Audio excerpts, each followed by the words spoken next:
Hello and welcome to Cooking the Books with Heather. Today we're going to be making a quick little video of a sauce from Son of a Southern Chef that we're going to use with another recipe that we're making. You'll see after this probably, but this is something that I've had before, like to dip French fries in or any sort of fried thing that you want a little sauce for. This is good for. So we're going to be making today red pepper comeback sauce. So this is red pepper based, and it all just gets blitzed in a food processor. He says a small food processor, so I'm using the little mini one that goes in my larger one. So hopefully the larger one won't get dirty, but we'll see. It makes a really small batch, like about a cup, he says. So we're just gonna get it going, and it should be real quick. So first I have jarred pimentos. He says sliced, I found diced. It doesn't really matter. They have been drained but not rinsed and then patted dry. So I kind of put them in these paper towels and dried them as best I could. Just don't want too much moisture in there. So I'm just going to get as much of it out as I can. You can, of course, roast your own peppers, dice them up. Peel them, dice them, whatever. But you don't have to. I like that. I have some mayonnaise. I use, as always, well, as usual, I'm using Duke's here. So that's my favorite, but you know, use what you like. Some mayo-based sauce, obviously. So we have that. We have just some garlic that we did not have to chop, but the green part of a scallion that we were supposed to chop. Not finely, but you know, I did more than just slice it. We'll see if it makes a difference. I don't know why, since we're putting it in here, we had to chop it.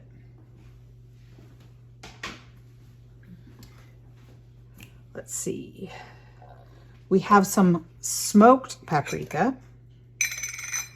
which I'm going to try to measure. Not like that though. So we've got the red pepper and then the smoked paprika, which is also red pepper based. Pimento is red pepper, obviously. Yeah, I'm gonna do lemon juice next. This is just freshly squeezed lemon juice. You could also use white vinegar if you don't have fresh lemon juice. Some Dijon mustard, which I'm not going to bother cleaning off my lemon juice because it doesn't really matter. Good enough. I've already put my garlic clove in, and then we have some salt, some just plain kosher salt.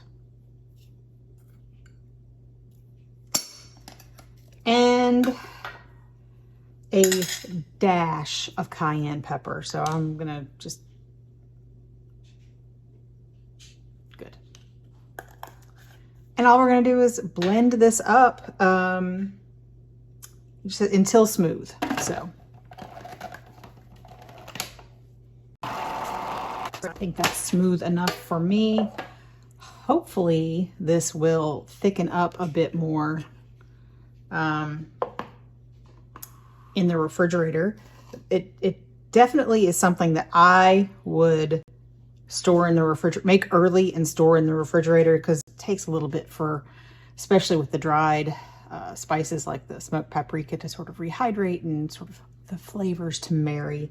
So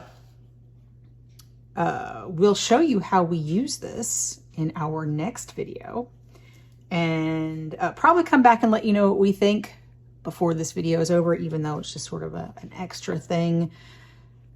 We'll let you know what we think in just a minute. On this episode of Cooking the Books with Heather, you watched me make red pepper comeback sauce from Lazarus Lynch's Son of a Southern Chef. It was really quick to make, just stick it all in a food processor. A blender would probably work as well. And it was very heavy on the sort of smoked paprika, red pepper flavor, as potentially expected, given the name. And we enjoyed it with the fritters, and we've enjoyed it with other things since. So he says you can store it for about 5 days in the refrigerator. I think it'll probably keep longer than that, but be cautious. But given all of the ingredients, it should last a little more than that in my experience. But not a scientist. And if you enjoyed watching me make this, give me a thumbs up, hit the subscribe button, and come back and watch me make something else.